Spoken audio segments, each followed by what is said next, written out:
Isang mapagpalang araw po, Luzon, Visayas at Mindanao. Saan man po kayong panig nitong ating bansa, naway nasa mabuti po kayong kalagayan, ingat po kayo lagi dyan.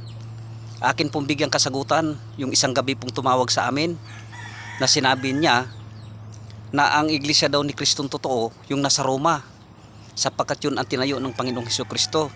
Alam mo Brad, mali ang pagka-doktrina sa'yo ng iyong mga ngaral at ng iyong pari o pastor.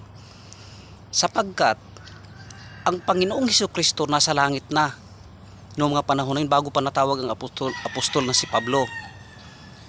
Nung mangaral siya dun sa Roma, iba pa ba sa iglesia ni Kristong ipinangaral niya? Dapat yung iglesia na yon tinawag na iglesia ni Pablo. Iglesia rin ni Kristo eh.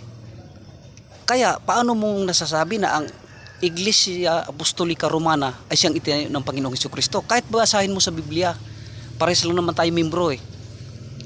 Yung bang pastor mo, naturuan ka ba ng maayos sa Biblia? Kung hindi ka naturuan ng maayos, kung diskumpiyado ka, magbasa ka ng sarili mong Biblia.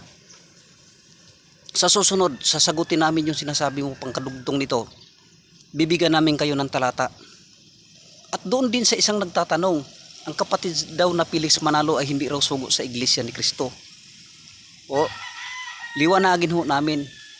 Sugo po siya sa amin sa iglesia ni Kristo, hindi sugo ninyo. Kaya kung hindi man ninyo matanggap ang aming sugo, si kapatid na Felix Y. Manalo, hindi naman kami magtataka at hindi naman po namin pinagpipilitan yan sa inyo.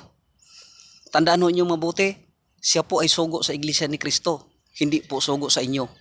Hindi po sugo siya sa ibang reliyon, sa iglesia po ni Kristo. Yan po muna ang aming kasagutan. Nawa maliwanag po doon sa nagtatanong at sana po magsuri pa po kayo mabuti.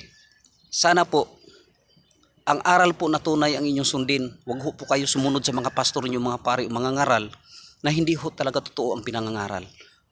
Maraming salamat po muli. Sana'y nasa mabuti po kayong kalagayan. Ingat po kayo lagi dyan.